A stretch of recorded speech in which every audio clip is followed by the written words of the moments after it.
Bonsoir, bienvenue dans le débat de France 24, un débat auquel vous pouvez participer via les réseaux sociaux. L'élection présidentielle en Algérie, c'est ce jeudi. 6 candidats sont en lice, dont le président sortant Abdelaziz Bouteflika, 77 ans. Abdelaziz Bouteflika qui brigue un 4e mandat. Le principal opposant au président sortant, c'est Ali Benflis, ancien chef du gouvernement. Alors à la veille de ce scrutin que certains estiment joué d'avance, eh bien nous nous intéressons ce soir à l'Algérie d'aujourd'hui. À quoi ressemble le pays économiquement, socialement, culturellement? Quels sont les défis qui attendent le nouveau président? Eh bien, on en parle ce soir avec vous, Kader Abderrahim, bonsoir. Vous êtes chercheur associé à l'IRIS. Karim Amelal, bonsoir. Vous êtes le cofondateur du média choufchouf.com, qui veut dire chouf-chouf, je crois. Je regarde, c'est ça? Exactement. Voilà. C'est la première plateforme vidéo participative sur l'Algérie et la diaspora algérienne. Et vous êtes par ailleurs enseignant à Sciences Po Paris. Alexandre Kateb, bonsoir. Vous êtes économiste, directeur du cabinet de conseil et d'analyse Compétences Finance, auteur des nouvelles puissances mondiales, pourquoi les BRICS changent le monde, et c'est aux éditions Ellipse. Et puis nous sommes en direct d'Alger avec notre envoyé spécial Karim Akiki. Karim, bonsoir.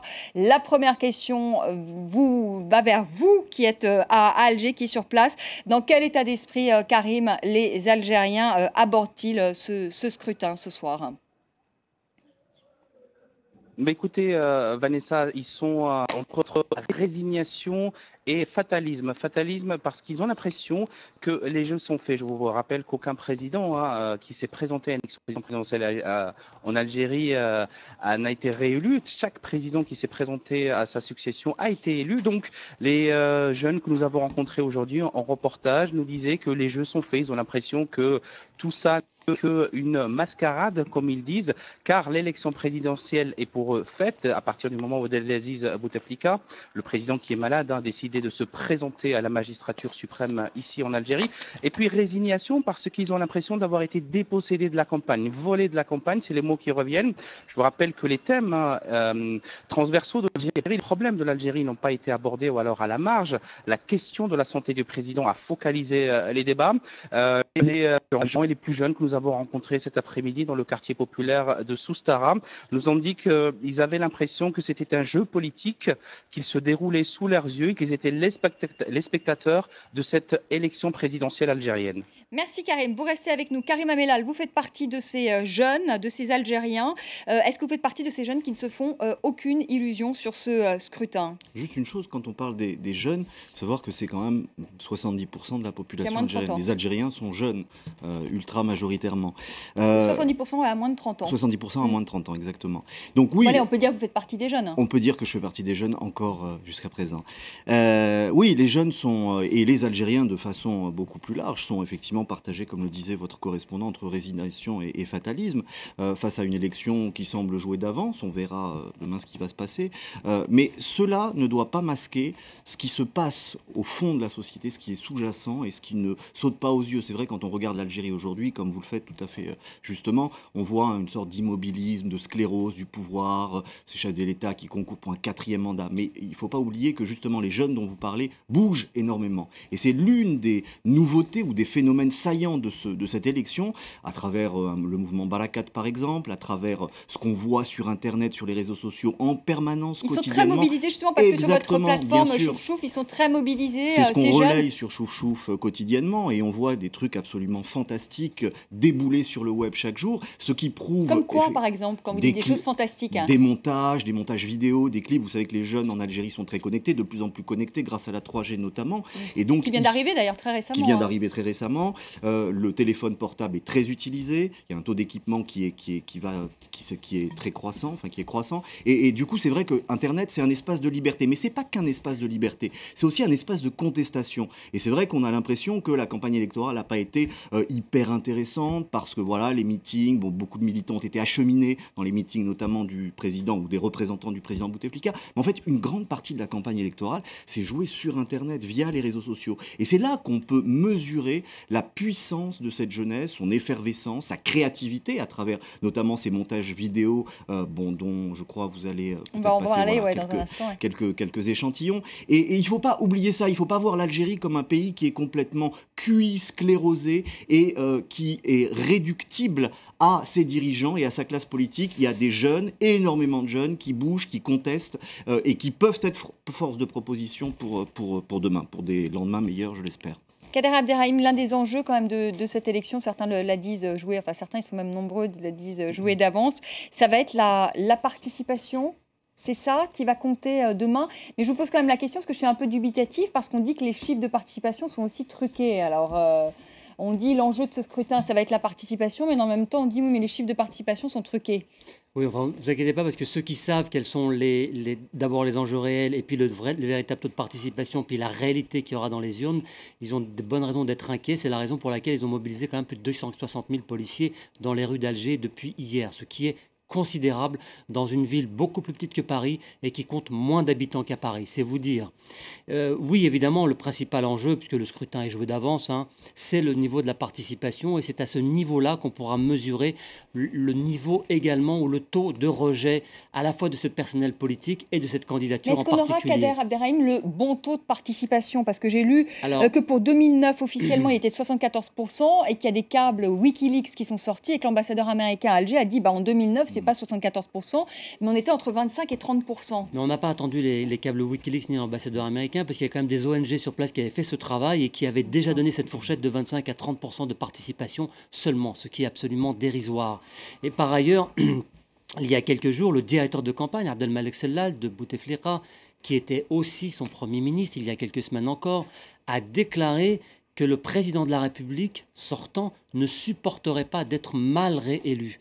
On aurait voulu appeler à la triche qu'on ne dirait pas autre chose. C'est dire à quel point ajouter à cela le contrôle absolu de l'administration, du réseau des préfets et des sous-préfets, ça fait une élection gagnée d'avance. Donc la question, elle est plutôt évidemment sur le taux de participation. Le candidat Ali Benflis a dit qu'il déploierait à peu près 60 000 observateurs dans tout le pays pour tenter d'avoir un chiffre qui corresponde peu ou prou à la réalité, ou en tout cas essayer d'approcher cette réalité. Donc je pense qu'on aura un chiffre à peu près juste, à peu près juste et honnête. En revanche, ce qui est plus inquiétant, c'est les réactions qui pourraient se produire demain ou dans les jours qui viennent. Ça, c'est vraiment le plus inquiétant, parce que l'Algérie, c'est un pays aujourd'hui tiraillé, divisé. Il y a eu quand même des violences qui durent depuis le mois de décembre 2013 dans le sud de l'Algérie, autour de la région d'Umzab, à Gardaya, et qui sont très inquiétantes. Le premier devoir d'un État, c'est de protéger ses citoyens, quels qu'ils soient, quelle que soit son ethnie ou son appartenance religieuse ou idéologique. Or, l'Algérie ne fait pas ce minimum-là. Ajouter à cela toutes les violences qui ont émaillé cette campagne électorale, il y a quelques raisons d'être inquiet. Et évidemment, le contexte régional qui n'est pas non plus très, très favorable. On va en parler. Alors, on est très suivi en Algérie. Ça réagit beaucoup sur Twitter. Cette réaction d'un internaute dans un pays où la fraude massive est élevée au rang de constante. Bouteflika, même souffreteux, fera un score soviétique. Alexandre Kateb, est-ce que vous êtes inquiet, comme Kader Abderrahim, sur le lendemain de l'élection et justement peut-être sur d'éventuelles violences? Peut-être que le résultat, cette fois-ci, ne sera peut-être pas accepté par le peuple algérien? Ça, je suis mal placé pour le dire. Je crois qu'il y a peu de gens qui peuvent savoir ce qui va se passer demain en termes de contestation politique et sociale. Tous les scénarios sont possibles. Entre des scénarios de retour à la normale et finalement d'estompement de ces manifestations, et des scénarios beaucoup plus révolutionnaires avec un embrayage de toutes les forces vives si on constate que le statu quo se poursuit et qu'il n'y a aucune annonce qui est faite au lendemain de cette élection. Puisqu'aujourd'hui, le véritable enjeu, il n'est pas dans l'élection, ça c'est clair, elle est jouée d'avance, c'est dans ce qui va se passer dans les prochains mois, voire les prochaines années, et notamment la capacité de ce pouvoir à mettre en branle une transition économique, une transition politique, ce qui n'a pas été fait entre 2012, quand le président Bouteflika avait dit qu'il fallait passer la main à la nouvelle génération. Il l'a pas fait, ou il a été empêché de le faire, ou on a jugé bon qu'il ne le fasse pas, et ce qui va se passer visiblement dans 2, 3 ans, 4 ans, où là, le système sera arrivé complètement à sa phase terminale. et pas seulement en ce qui concerne l'état de santé de Abdelaziz Bouteflika. Donc l'enjeu aujourd'hui, et on pourra peut-être en parler plus en détail, c'est d'anticiper cette transition, les défis de demain, et de mettre en place ce mouvement d'ensemble de la société qui soit porté bien entendu par les forces vives, les jeunes, les médias sociaux, tous les types de réseaux, mais aussi la technocratie, les forces qui au gouvernement sont plutôt favorables au changement, qui poussent vers le changement. Il y a toutes sortes de think tanks également qui agissent dans l'ombre, et toutes ces forces devront se coaliser pour effectivement casser le statu quo et peut-être éviter l'effondrement économique qui est anticipé par beaucoup d'experts à horizon de 10 à 15 ans. Karim Akiki, pour revenir encore sur l'élection de demain, Kader Abderrahim le disait tout à l'heure, Ali Benflis a dit qu'il allait déployer à peu près 60 000 observateurs. Ça va se passer comment, le déploiement de ces observateurs ? Écoutez, il a dit qu'il avait à sa disposition, Ali Benflis, 60 000 observateurs, qu'ils seraient dispatchés dans toutes les wilayas algériennes. Je vous rappelle qu'il y a des observateurs de l'Union africaine qui sont déjà arrivés, ils sont sur place. En revanche, les observateurs de l'Union européenne n'ont pas pu faire le déplacement. Le représentant de Catherine Ashton a dit que les délais étaient trop courts pour pouvoir intervenir ici en Algérie. Et je vous rappelle une petite chose, lors des élections de 2012, des législatives, il y a eu un rapport de l'Union européenne qui disait que l'Algérie devait s'améliorer démocratiquement et notamment dans son processus électoral. Et ce même rapport a été rendu public en mars 2014 et ce rapport a pointé les insuffisances des progrès démocratiques. Les recommandations allez, on a un petit souci. En tout cas, on a un petit souci de liaison. Oui, allez-y Karim, allez, on retente. Ok, vous m'entendez ? On vous entend, allez-y. Je vous disais en tout cas que je peux vous dire que chaque candidat aura des observateurs qui vont suivre à la trace les urnes dès leur arrivée dans les bureaux électoraux. Ils vont rester sur place pour le dépouillement aussi de la journée. Je vous rappelle que les résultats sont censés être annoncés en fin de journée vers 23 h. Les préfets ont eu pour consigne de communiquer le plus rapidement les résultats. Tout ça pour essayer de contenir ou en tout cas d'éviter la fraude. Kader Abderrahim, alors à la fraude présumée s'ajoute également le boycott de nombreux partis d'opposition, le principal parti d'opposition, le RCD, et ça, il faut aussi prendre ça en compte dans ce scrutin. Oui, je ne sais pas si le RCD est le principal parti d'opposition, mais il est un des partis qui est dans l'opposition. Et bon, le débat, il est très ancien en Algérie, au moins depuis 1989-90. La question de savoir si on participe ou pas à ces campagnes électorales, y compris lorsque le champ politique est très verrouillé, comme c'est le cas en Algérie.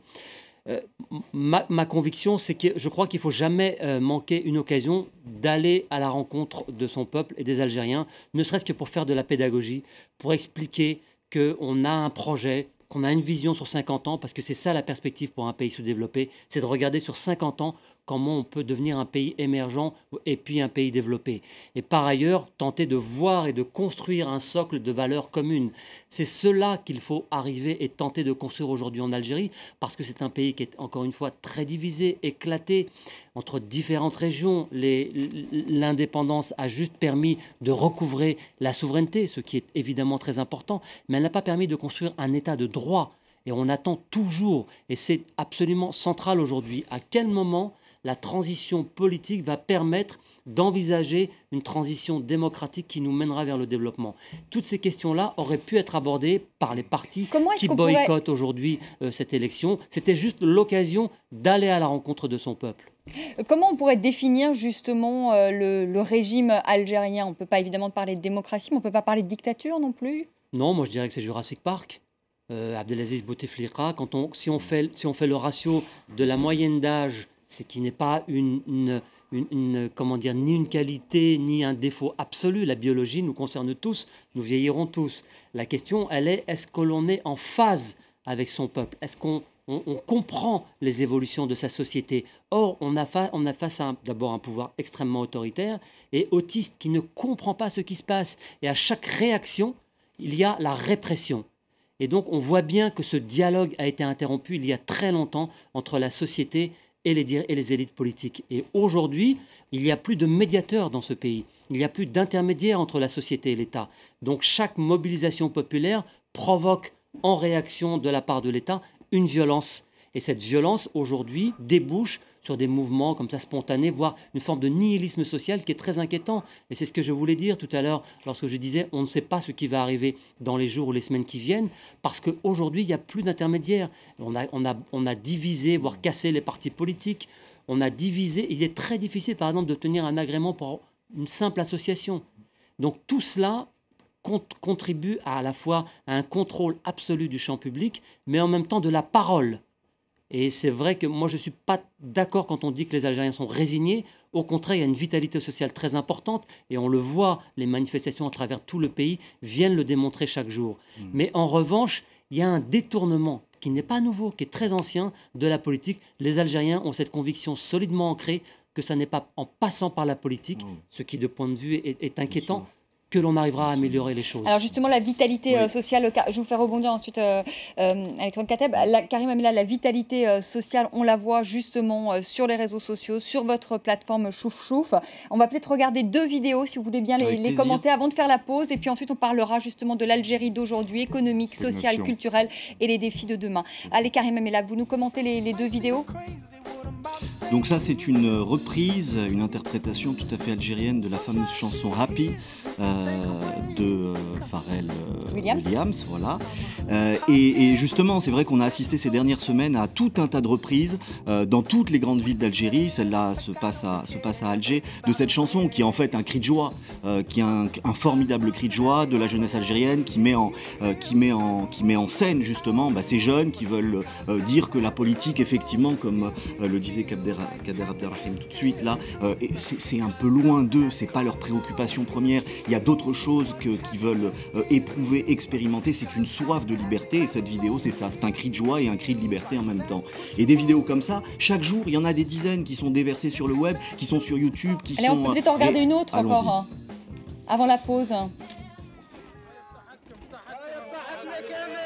Alors ça, ce sont ce qu'on appelle les boycotteurs, donc un certain nombre de personnes qui appartiennent à différents mouvements politiques ou de la société civile qui refusent de participer aux élections. Et alors là, ils sont en train de déguster un gâteau qui est à l'emblème de l'Algérie, puisque c'est le drapeau algérien qui est dessus, mais surtout ce qui est très significatif et intéressant et très comique, c'est que chacun d'eux a un masque qui représente les principales personnalités politiques, et chacun leur tour disent aux autres, alors on voit un masque de Bouteflika bien sûr ici, devant, on voit Sillal qui est juste à côté, le Premier ministre, l'ancien Premier ministre, son directeur de campagne, et chacun s'interpelle en disant vas-y mange l'Algérie en fait.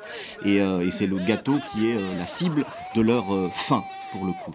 Voilà, et ça c'est une vidéo comique, qui a une dimension évidemment très politique, qui a aussi une dimension très ironique, et qui, encore une fois, traduit cette soif de liberté, d'expression, mais aussi de contestation, qui passe dans une très large mesure par d'autres canaux, les syndicats bien sûr, la société civile, pas nécessairement par les partis politiques traditionnels qui sont largement démonétisés, mais également par le web, par les réseaux sociaux, par Facebook, et c'est ce qu'on voit là.